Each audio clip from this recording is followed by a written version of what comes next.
अस्सलामुअलैकुम वरहमतुल्लाहि वबरकातुहू। अज़ीज़ दोस्तों, साथियों, मैं मोहम्मद शहज़ाद ख़ान आप तमाम ही का अपने चैनल एसके डिवीज़न में खैर मकदम करता हूँ। आप तमाम ही का तहे दिल से इस्तक़बाल करता हूँ। उम्मीद करता हूँ आप तमाम ही खैर आफ़ियत से होंगे और खुश खुर्रम ज़िंदगी गुजार रहे होंगे। दोस्तों, जानता हूँ कि आपको शिफ्ट 1 की इस आंसर की का बेसब्री से इंतज़ार होगा। आने में थोड़ी वक्त लगा है, लाने में थोड़ा वक्त लगा है, उसके लिए माज़रत चाहता हूँ, पर कुछ मसाइल के चलते इसको लाने में थोड़ी देर हो गई है। बहरहाल बातों का सिलसिला हम हर वीडियो में करते हैं, इसलिए जब आपको ज़रूरत है आंसर की तो ऐसे वक्त में बातें करना मुनासिब नहीं है। बस डायरेक्टली हम चलते हैं वीडियो की जानिब। ये वीडियो उन दोस्तों के लिए है जिन्होंने शिफ्ट 1 में शिफ्ट 1 में एग्ज़ाम दिया था और जिन्होंने अपनी लैंग्वेज फ़र्स्ट उर्दू चूज़ की थी, यानी जिन दोस्तों ने, जिन कैंडिडेट्स ने उर्दू ज़बान को पहली ज़बान चुना था, ये पेपर उनके काम का है। चलिए सवाल को पढ़ते हैं बारी बारी। पहले ही सवाल को पढ़ने से पहले आपको पैसेज पढ़ना है। आप चाहे तो स्क्रीनशॉट लेकर रख सकते हैं और बाद में आराम से पढ़ सकते हैं। सवाल नंबर कुछ ऐसा है दोस्तों, सवाल नंबर 31। इस इक़्तिबास की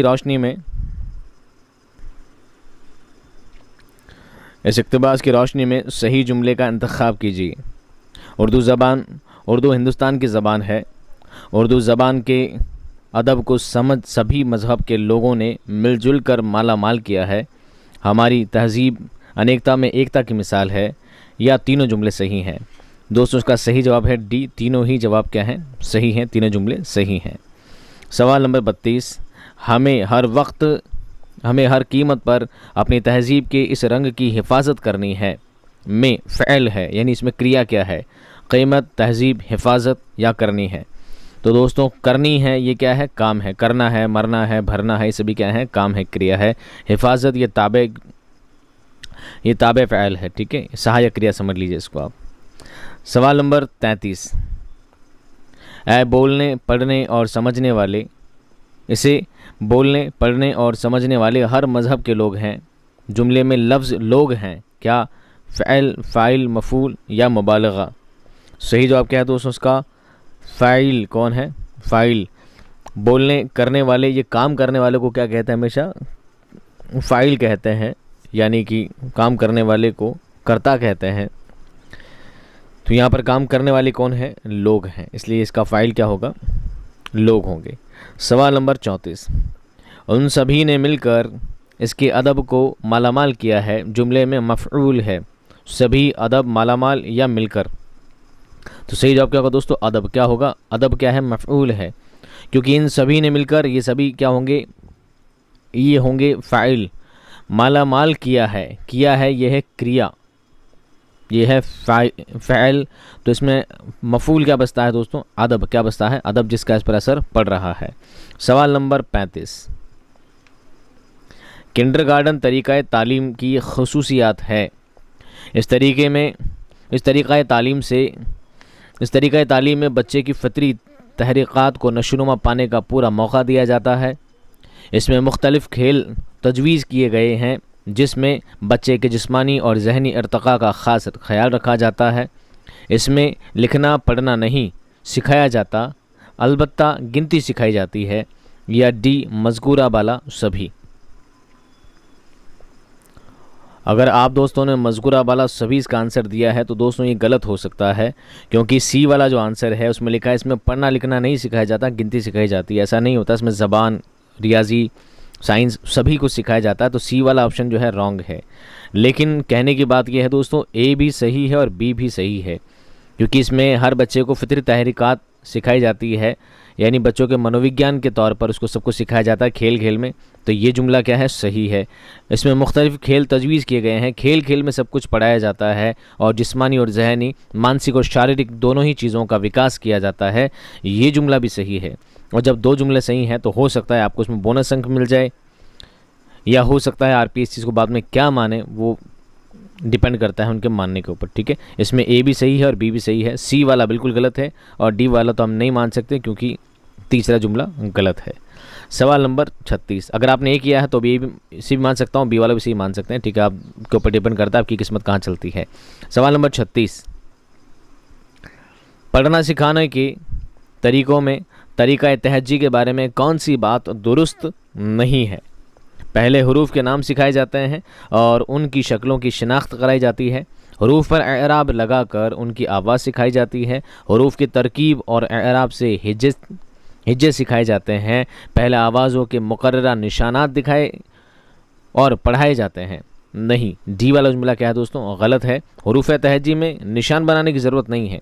डायरेक्ट हरूफ तहज्जी में अलीफ बा ता डायरेक्ट सिखा दिया जाता है। इसमें कोई निशान बनाने का तरीका नहीं राइज होता है।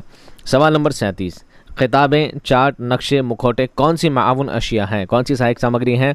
बसरी तौज़ीहात, लफ्ज़ी तौज़ीहात, तस्वीरी तौज़ीहात या समई और बसरी तौज़ीहात? तो किताबें, चार्ट वगैरह ये सभी देखने के काम में आती है, यानी दृश्य सामग्री है। इसलिए को क्या कहेंगे दोस्तों? बसरी तौज़ीहात कहेंगे। सवाल नंबर 37। सवाल नंबर 38, मंदरजा झेल में से कौन सा उसूल तदरीस के मुताबिक गलत है?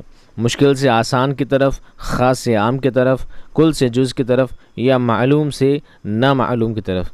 तो दोस्तों गलत क्या है? ए क्या है? गलत है। मुश्किल से आसान। बच्चे को कभी मुश्किल चीज़ें नहीं सिखा जाती है, पहले आसान चीज़ें बताई जाती है जिनसे बच्चा रिलेट करता है। आसान से मुश्किल की तरफ इक़दाम किया जाता है। सवाल नंबर 39, उर्दू बहैसियत मादरी ज़बान पढ़ाने के उफ़ादी मकासद में शामिल नहीं है। उर्दू पढ़ाने के कौन से मकासद हैं? बोलना, पढ़ना, लिखना, समझना। तो बोलना है, पढ़ना है, लिखना है, समझना नहीं दिया। तो नया क्या दिया इसने? तरबियत अखलाकी। ये इसमें शामिल नहीं है मकासद में। सवाल नंबर 40, तदरीस का वो कौन सा तरीका है जिसमें तलबा को अशिया की असल सूरत या तस्वीर को दिखाकर उनके नाम बताए जाते हैं? रास्त तरीका, बहस व मुबाहिसा तरीका, गुफ्तगू तरीका या गुनाई तरीका? गुफ्तगू का मतलब होता है दोस्तों वार्तालाप का तरीका, इसमें ज़रूरत नहीं पड़ती है। गुनाई तरीका ये नज़्म वगैरह की तरन्नुम और नगमगी के लिए इस्तेमाल किया जाना तरीका है, इसमें भी ज़रूरत नहीं पड़ती है। तरीके बचते हैं दो, एक तो होता है रास्त तरीका यानी डायरेक्ट मेथड, एक होता है बहस व मुबाहिसा का तरीका। तो हो सकता है बहस व मुबाहिसा के तरीके में भी चार्ट का इस्तेमाल किया जा सकता है। और रास्त तरीके में भी ज़रूरत क्यों नहीं पड़ सकती है? क्योंकि रास्त तरीके का मतलब होता है किसी ज़बान को उसकी ज़बान के लिए पढ़ाना, किसी ज़बान को पढ़ाने के लिए, किसी भाषा को पढ़ाने के लिए दूसरी भाषा का इस्तेमाल ना करना। डायरेक्ट मेथड में हो सकता है इसकी ज़रूरत ना पड़े। तो सही आंसर क्या मानेंगे इसका? बी। सवाल नंबर 41, इब्तदाई दर्जात में ज़बान की तदरीस के आम मकासद मंदरजा झेल में किस में पूरे तौर पर बयान किए गए हैं? सुनना और बोलना, बोलना और पढ़ना, पढ़ना और लिखना, सुनना, बोलना, पढ़ना, लिखना। सही जवाब क्या है दोस्तों? सुनना, बोलना, पढ़ना, लिखना सभी क्या है? मकासद में शामिल है। वही सब आपको वीडियो में पढ़ाए जा चुके हैं। सवाल नंबर 42, मअरूज़ी सवालात की किस्म नहीं है? खाली जगह को पुर करना, जोड़े मिलाना, तवील मजमूनी सवालात या सही गलत के सवालात? तो मारूज़ी यानी वस्तुनिष्ठ प्रश्न कौन से नहीं होते हैं दोस्तों? तवील मजमूनी यानी निबंधात्मक सवाल उसमें शामिल नहीं होते हैं। खाली जगह मिलाना, ब्लैंक फिल करना, जोड़े मिलाना यानी आपस में एक जोड़े मिलाने वाला काम जहाँ पर दो कॉलम होते हैं अलग अलग और दोनों को जोड़े मिलाए जाते हैं। और सही गलत के सवाल ये भी मारूज़ी सवाल में ही शामिल होते हैं। सवाल नंबर 43, तवील जवाबी सवालात की खामी है। तवील जवाबी यानी निबंधात्मक सवालों के जवाब की खामी क्या है? ये तरीक़ाकार रटने की आदत को तहरीक बख्शता है, इनमें मोतबरियत कम होती है, इस जांच में तासुब का अंदेशा बना रहता है या मज़कूरा बाला सभी? तो दोस्तों इसका जवाब क्या है? मज़कूरा बाला सभी। अगर निबंधात्मक जवाब बच्चा देगा तो ये तरीका क्या है? रटने की आदत पर जोर देता है। बिल्कुल इससे रटने की आदत पड़ जाती है। इसकी मोतबरियत कम होती है, इसमें विश्वास कम होता है, बच्चा आधी से ज़्यादा बातें मनगढ़ंत मन से टेक देता है और इस जांच में तासुब का अंदेशा बना रहता है। यानी जब लंबा चौड़ा प्रश्न होता है तो टीचर पर डिपेंड करता है, वो अपने अनुसार नंबर दे सकता है। ठीक है, वो चाहे किसी बच्चे से दुश्मनी है तो उसे कम नंबर दे सकता है, किसी बच्चे को ज़्यादा पसंद करता है उसे ज़्यादा नंबर दे सकता है। लेकिन ABCD वाले में वो क्या नंबर ज़्यादा देगा और क्या नंबर काटेगा? इसलिए ABCD वाले यानी कुछ वस्तुनिष्ठ प्रश्न में तासुब की अंदेशा नहीं होता। सवाल नंबर 44, जांच के किस तरीके में किसी फ़र्द से रूबरू गुफ्तगू के ज़रिए मालूमात की जांच की जाती है? मुशाहिदा, सवालनामा, इंटरव्यू या मयारी टेस्ट? सही जवाब क्या दोस्तों? इंटरव्यू। इंटरव्यू में आमने सामने जांच ली जाती है। इंटरव्यू का मतलब होता है साक्षात्कार। ठीक है, अगर सामने वाले के कुछ बारे में जानना है, उसका इम्तहान लेना है तो बिल्कुल सामने बिठाकर उसका इम्तहान लिया जा सकता है, उसके बारे में जांच की जा सकती है। सवाल नंबर 45, मंदरजा झेल में उर्दू ज़बान के तदरीस के बुनियादी मकासद में नहीं है। जो बुनियादी मकासद नहीं है, कौन सा नहीं है? प्राथमिक उद्देश्यों में नहीं है, हिजे और तलफ़ुज़ की मश्क कराना, इमला की सेहत पर ज़ोर देना, असबाक में मौजूद नए अल्फाज के मानी से वाकिफ़ कराना या गाना सिखाना। दोस्तों गाना सिखाना कोई मकसद नहीं है, बच्चे को पढ़ाना ही हमारा मकसद होता है। अब जो सवाल है उसके लिए पैसेज है, आप आराम से पैसेज को स्क्रीनशॉट लेकर पढ़ लीजिएगा। हम आपको इसे सवाल बता देते हैं ताकि आपका कीमती वक्त ज़ाया ना हो। सवाल नंबर 46, लफ्ज़ फ़ानी के मानी हैं मिटने वाला, हमेशा रहने वाला, चलने वाला या मोहब्बत करने वाला। सही जवाब क्या है दोस्तों? मिटने वाला। क्या है? मिटने वाला। ला फ़ानी या कभी ना ख़त्म होने वाला। सवाल नंबर 47, दर्ज वाला इक़्तिबास में गुरु नानक ने इंसानों का आपसी रिश्ता किस चीज़ पर कायम होना बताया है? औरतों की तालीम पर, मोहब्बत पर, मजहबी भेदभाव पर या ज़ात पात पर। तो अगर आप पैसेज को ढंग से पढ़ेंगे तो आपको पता लगेगा कि सही जवाब क्या है दोस्तों? बी, मोहब्बत पर। सवाल नंबर 48, मोहब्बत का मुतज़ाद होगा यानी इसका विलोम शब्द होगा नफ़रत, दुखी, दोस्ती या इनमें से कोई नहीं। तो मोहब्बत का मुतज़ाद क्या होगा? नफ़रत। क्या होगा? नफ़रत। सवाल नंबर 49, रफ्ता रफ्ता उनकी ये तालीमात एक मज़हब की शक्ल इख्तियार कर गईं जिसके मानने वाले कहलाए। क्या कहलाए? हिंदू, मुसलमान, सिख या बुद्ध। क्या कहलाएंगे दोस्तों? सिख। क्या कहलाएंगे? सिख। ये आपको लास्ट वाली लाइन में मिल जाएगा आंसर, देखो पैसेज के अंदर, ठीक है।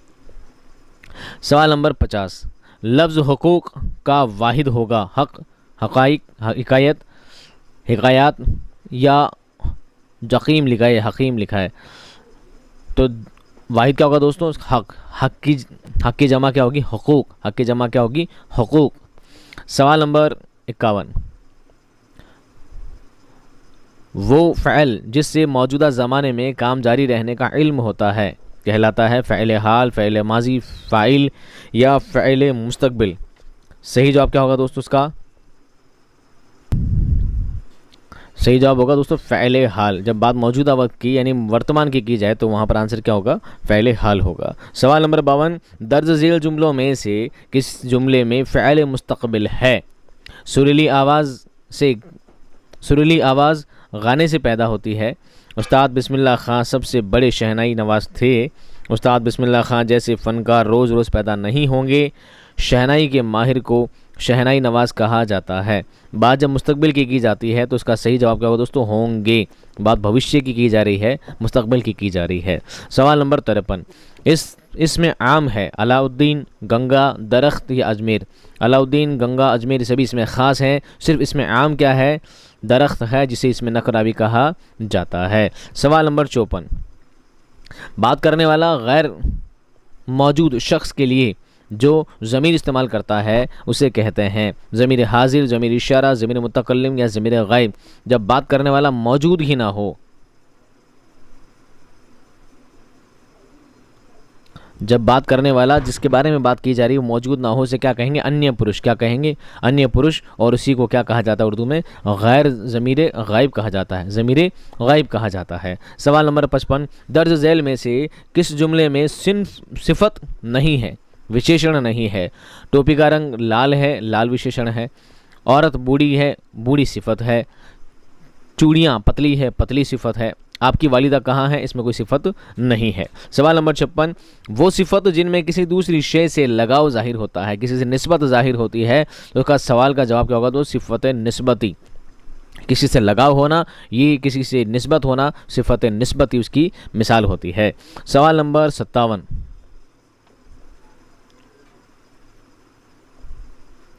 मंदरजा झेल में से ज़मीर की किस्म नहीं है, शख्सी, मौसूला, इशारा या मिक़दारी। बताइए ज़मीर की कौन सी मिसाल नहीं है? मिसाल नहीं है मिक़दारी। कौन सी नहीं है दोस्तों? मिक़दारी ज़मीर की कोई मिसाल नहीं है, जबकि ज़मीर शख्सी, ज़मीर मौसूला और ज़मीर इशारा हुआ करते हैं। सवाल नंबर 58, राब्ता की अलामत है। राब्ता की अलामत कौन सी है दोस्तों? ये वाली जो सी वाली अलामत है ये राब्ता की है। ये सख्ता है, ये वक्फ़ा है, ये तफसीला है। सवाल नंबर 59, फ़क़रे चुस्त करना मुहावरे का मतलब है बेकार की बातें करना, मजाक उड़ाना, धोखा देना या खुशी खुशी मान लेना। सही जवाब क्या है दोस्तों? मजाक उड़ाना। क्या है? मजाक उड़ाना। अगर आपने वीडियो सारे देखे हैं ढंग से तो आपको पता होगा ये सभी चीज़ें, एक एक सवाल आपको वीडियो में कराए हैं। ढंग से वीडियो देखे होंगे, याद करे होंगे, समझे होंगे तो इंशाल्लाह आपका पेपर बिल्कुल परफेक्ट गया होगा। आज का आखिरी सवाल, सवाल नंबर 60, जब किसी का कौल उसी के अल्फाज में नकल किया जाता है तब कौन सी अलामत लगाई जाती है? सवालिया, ख़त, वावीन या ख़त्सर। क्या वर्ड लिखा है? सही जवाब क्या है दोस्तों? वावीन। क्या है? वावीन। ये अपर कॉमा जिसे कहा जाता है, अपॉस्ट्रोफी कॉमा जिसे कहा जाता है, उद्धरण चिन्ह से कहा जाता है। अपॉस्ट्रोफी कॉमा तो ये होता है सिंगल वाला।